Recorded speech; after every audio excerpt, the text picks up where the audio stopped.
Está no ar o Boletim Coppola News, o canal de cortes mais visto do YouTube. Eu sou Márcio Andrade e no vídeo de hoje você vai ver a entrevista com um advogado do Donald Trump. Esse advogado é o que está à frente de todo o processo que será movido contra o Alexandre de Moraes, pela empresa do Donald Trump. Nessa entrevista, o advogado fala detalhe por detalhe. Ele dá todos os detalhes referente ao que vai acontecer e todo o processo que eles vão mover contra o Alexandre de Moraes. Essa entrevista é muito esclarecedora, é uma entrevista sensacional. O cara fala detalhe por detalhe muito claro, porque ele fala em português, né? É um americano que fala muito bem o português. Então, já se inscreva no canal, deixa o seu comentário, deixa também o seu like e se liga aí. Boa tarde, Yuri. Boa tarde, Dr. Martin De Luca. Obrigada aqui pela entrevista.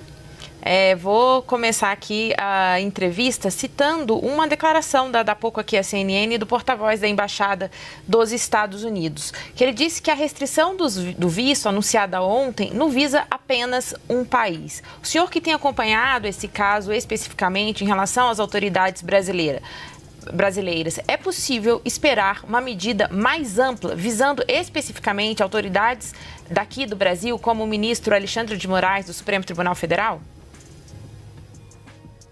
Obrigado, Jussara, e obrigado, CNN, por me receber hoje e ter me convidado.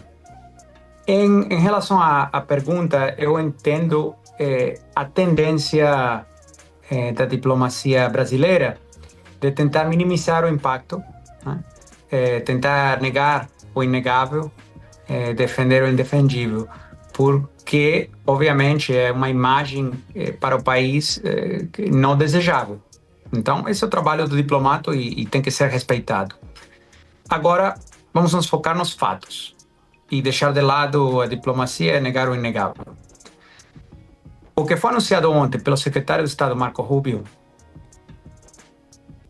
envolve cancelamento de vistos e proibição de ingresso aos Estados Unidos por aqueles funcionários estrangeiros, inclusive juízes, que estejam envolvidos em censura de cidadãos americanos. Você não precisa ser um experto em censura, um experto jurídico para entender que a figura mais notariada na conversa pública dos Estados Unidos como um juiz estrangeiro que censura, ou que tentou censurar cidadãos americanos dentro do território americano, vem da América do Sul, vem do Brasil. E, obviamente, é só uma pessoa, né? Então, isso é um fato. Não tem New Yorker, ou The Economist, ou Financial Times, ou New York Times, fazendo matérias profundas sobre um juiz específico do exterior que está tentando censurar plataformas, cidadãos e residentes dos Estados Unidos em território americano, né? Essa pessoa que qualificaria nesse critério com ampla prominência é uma. E segundo ponto, que é super importante entender quando estamos tentando minimizar ou negar o inegável. O secretário Rubio, declarando na semana passada, acho que foi na quarta-feira, na Comissão de Relações Exteriores da Câmara de Representantes dos Estados Unidos, isso está em vídeo, está gravado, fácil de achar para qualquer pessoa que tenha interesse em identificar o que foi falado exatamente. Um clipe deve ser, não sei, 30 segundos, 40 segundos, não dá muito trabalho, convido todo mundo a olhar. A pergunta do deputado americano é sobre o Brasil, sobre censura e outras medidas, enfim, antidemocráticas, sobre o Alexandre de Moraes, e pergunta especificamente se estão sendo consideradas sanções baixo a lei Magnitsky para o ministro Alexandre de Moraes. Clipe de 30 segundos. A resposta do secretário Rubio já foi amplamente reportada e foi claríssima, que está sendo em consideração, está sendo considerado, está sendo avaliado, e o secretário considera que tem altas probabilidades que isso vá acontecer. Sanções econômicas baixo a lei Magnitsky não são as medidas que foram adotadas ontem. As medidas que foram adotadas ontem são outras medidas muito mais leves do que seriam as sanções econômicas para a Lei Magnitsky. Então, é super importante para o público, eu acho, entender a diferença crítica entre as duas, e não precisamos ficar especulando ou adivinhando, porque tem um vídeo com o secretário Rubio falando claramente, né? Uhum. Martin, agora eu entendo o ponto, quer dizer, o que você está nos colocando é que não necessariamente a ordem cronológica dos fatos é a ordem de processamento do que vai acontecer. O que ele disse semana passada perante o Congresso americano segue valendo tanto quanto a postagem de ontem. Não é um recuo na sua avaliação.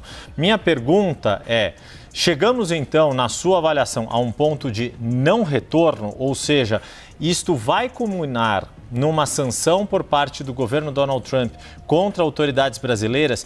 E isso, como disse o embaixador Rubens Recupero, a jornalista Renata Souza aqui da CNN mais cedo, notícia que está no site da CNN, isso inevitavelmente vai levar a uma reação política do Brasil. É esse o ponto em que chegaremos de retaliação entre os dois países que têm 200 anos de história diplomática?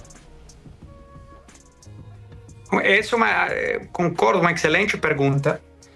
E eu quero ser claro que, obviamente, eu não sou um voceiro do governo dos Estados Unidos, tá? Então, eu vou dar minha opinião baseada na minha experiência. E experiência dentro e fora do governo dos Estados Unidos, que eu já teve, e trabalhando com assuntos de sanções econômicas e estando bem familiarizado em como pensa e avalia essas questões da administração do presidente Trump. Na minha opinião, nenhuma decisão é final até que é publicada. O que quer dizer isso? Que sempre tem tempo para mudar o comportamento. Tempo para evitar uma escalada ou um pioramento da situação.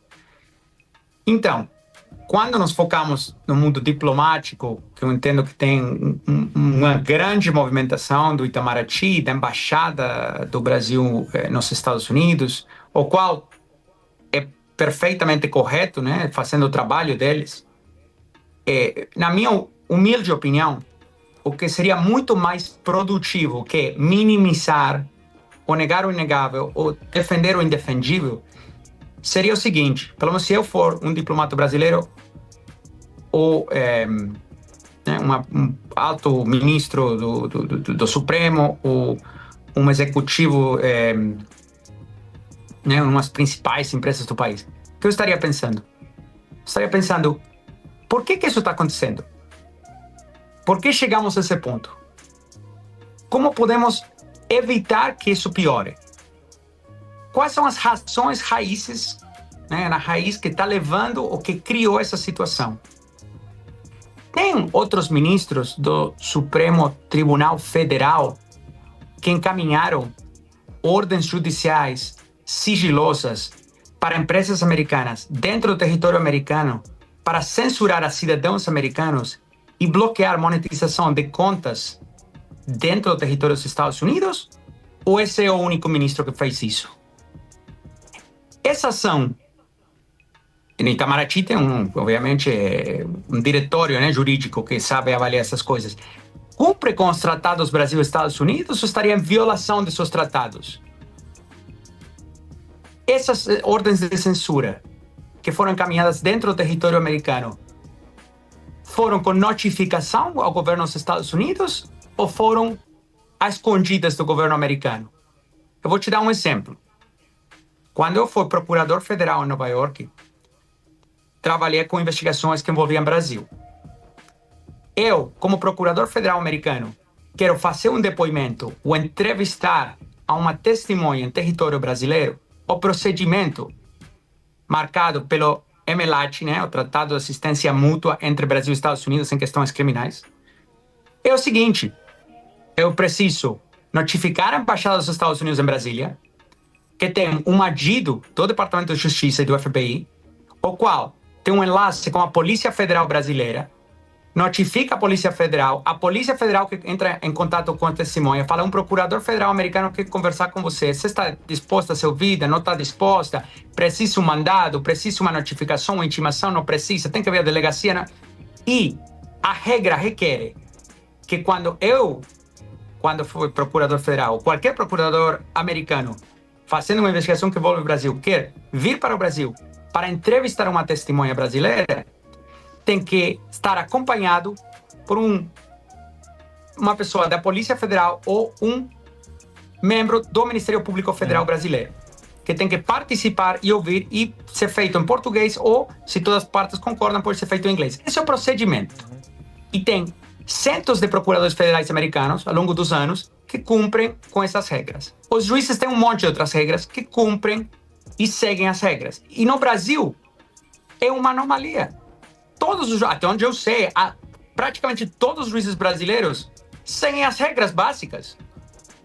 Respeitam a lei, respeitam os tratados internacionais, respeitam o Tratado de Assistência Mútua Brasil-Estados Unidos.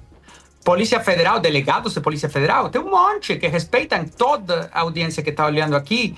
Se você conhece alguém que é um delegado da Polícia Federal, pergunta. Eles são todos, recebem treinamento, sabem como fazer direitinho. 99,9999% dos membros da Justiça e das Forças de Segurança Pública sabem fazer seu trabalho. Então, quando tem uma exceção, só um minutinho, quando tem uma exceção única, sem precedentes, é muito mais produtivo avaliar por que temos chegado a esse ponto e por que isso está acontecendo, que negar o inegável. Jussara? Eu queria saber, o senhor representa o Trump Media e também a Rumble. Como que as plataformas, as Big Techs, elas têm auxiliado nesse processo que está em estudo, né, de sanção ao ministro Alexandre de Moraes? Que tipo de informações vocês têm passado, se têm passado essas informações para as autoridades dos Estados Unidos? Olha, obviamente, a conduta que está envolvida aqui é de conhecimento público, né? Praticamente todo o caso que envolve a Rumble e Trump Media está detalhado publicamente na Justiça Federal de Tampa, onde nós apresentamos o processo. Não só tem nossas declarações lá, sino que tem um monte de provas anexas que foram apresentadas ao juiz. A diferença dos processos do ministro Alexandre de Moraes, a maioria dos quais avança em sigilo, a ampla maioria dos processos nos Estados Unidos são totalmente públicos. Então, qualquer pessoa, qualquer cidadão de qualquer país do mundo pode entrar lá e olhar todas as informações que a Rumble apresentou na justiça americana. São de total conhecimento público. Além disso, também é de conhecimento público, teve ampla cobertura mediática lá em fevereiro, acho, do 2025, quando o Congresso dos Estados Unidos passou a lei que chama No Censorship on Our Shores, né? Sem censura em nossas fronteiras, na qual lida com a conduta do ministro aqui e de outros juízes do exterior. Após passar essa lei, o presidente da Comissão Judicial do Congresso dos Estados Unidos, o congressista Jim Jordan, encaminhou mandados, que tem poder, né, um valor como se for mandado por um juiz, mandados do Congresso dos Estados Unidos a diversas empresas de tecnologia, Google, Meta, Apple, Rumble, um monte de todas as empresas de tecnologia que receberam esse tipo, o que o Congresso acha que receberam esse tipo de ordem de censura. Isso tem um valor jurídico, né? Então você tem como uma intimação, você tem uma obrigação legal de responder a um mandado do Congresso. E diversas empresas de tech, Big Tech e de Small Tech, e de todo tipo de tech, receberam esse tipo de mandados, lá em fevereiro. Aí fica com cada uma que informações forneceu, volume das informações, mas o que eu entendo, baseado nas declarações públicas que o comitê do congressista Jordan estava tentando determinar, era qual é o volume. Tem mais casos, além do caso, por exemplo, da Rumble, tem mais casos de ordens de censuras do exterior que foram recebidos por outras empresas de tecnologia tentando censurar ou ameaçar cidadãos americanos em território americano sem que fique sabendo o governo americano. E por quê? Até onde eu entendo que o Congresso determinou necessária essa medida. Porque não só chega a ordem de censura sigilosa, sino que a ordem, quando chegou, por exemplo, ao Rumble, fala o seguinte: você tem que fazer isso e isso, censura cidadão americano, residente americano, em território americano, bloqueia as contas nos Estados Unidos, você, empresa da Flórida, faz essas coisas porque eu estou demandando desde Brasília. Mas, além disso, fala, isso aqui é em sigilo de justiça. E se você compartilhar essa informação com alguém, as seguintes ameaças seguem. E aí vão todas as ameaças, né? Então, fica um pouco... Obviamente, o juiz federal do processo em Tampa determinou rapidamente, não é algo muito controversial, que isso não tem valor legal nos Estados Unidos, né? Porque não cumpriu com os tratados, não foi pelos canais diplomáticos. Agora, o Congresso estava tentando, nesse momento, determinar quantas outras ordens de sigilo, de censura sigilosas, foram recebidas por empresas dos Estados Unidos, porque a única que virou pública foi a da Rumble, porque a gente escolheu processar na justiça americana, mas tem muitas outras que talvez escolheram não processar. Então, eu com certeza não sei o volume de informação que foi brindado pelas empresas de tecnologia. Uma coisa é certa, se a casa do Alexandre de Moraes ainda não caiu, ela está prestes a cair. Porque isso que está vindo à tona aí, meu amigo, vai feder pro lado do Alexandre de Moraes, o bicho vai pegar para ele, porque as leis dos Estados Unidos não são leis brasileiras. A coisa lá não fica impune, lá se cumpre as leis, não é aqui no Brasil que tudo é bagunçado, não. Que as leis são aplicadas ao bel prazer do que o juiz achar que é o que está valendo. Então, a coisa está ficando muito complicada por senhor ministro Alexandre de Moraes. Se ele não vigiar, muito provavelmente não vai poder mais entrar nos Estados Unidos. Vai ter uma série de restrição contra ele. Já há especulações aí de que ministros, inclusive Alexandre de Moraes, estão vendendo os seus imóveis que tem nos Estados Unidos. Não sei a veracidade disso, mas já está havendo boatos nesse sentido. E esses ministros, inclusive o Alexandre de Moraes, ele gosta, né, de viajar para os Estados Unidos, né, ir para a Disney e tal, esse negócio todo. E a coisa, esse processo que a empresa do Trump está movendo contra o Alexandre de Moraes é um processo individualizado, é um processo contra o Alexandre de Moraes e contra as suas ações enquanto juiz, né?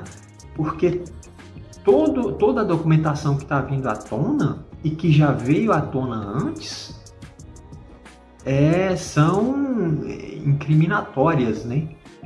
De acordo com a lei americana, né? Então, me parece que o Alexandre de Moraes, ele colocou a mão e o pé longe demais, onde ele não alcançava. E aí meio que a coisa saiu do controle, né? Porque imagine você que você emite uma ação contra uma empresa que não tem nada no Brasil, não tem representatividade ou algum representante no Brasil, não tem nenhum escritório, não tem nada, que foi o Rumble, né? O Rumble, o Alexandre de Moraes colocou sanções, né, e multas e tudo mais e falou que se não cumprisse, a empresa não poderia funcionar no Brasil. Só que o Rumble não tem empresa, não tem escritório, não tem nenhuma ligação com o Brasil, né? A empresa, ela funciona toda dos Estados Unidos, então ela está sob a jurisdição americana. E o juiz, e o Alexandre de Moraes, um juiz brasileiro, aplicando multas para uma empresa americana, com jurisdição americana? Como assim, gente? Alguém me explica isso aí? Pois é, o advogado explicou isso neste vídeo muitíssimo bem. Ele deu detalhes de como foi tudo, de como que se deu todo esse processo e tudo mais, né? E ele explicou muitíssimo bem. Então, você há de convir que nos Estados Unidos, os advogados é uma categoria que ganha muitíssimo bem e que são valorizadíssimos nos Estados Unidos. É uma das categorias que mais ganha nos Estados Unidos, que é mais bem remunerada nos Estados Unidos e que é mais valorizada nos Estados Unidos, porque o império da lei lá nos Estados Unidos, na América, funciona e funciona muito. Então, esses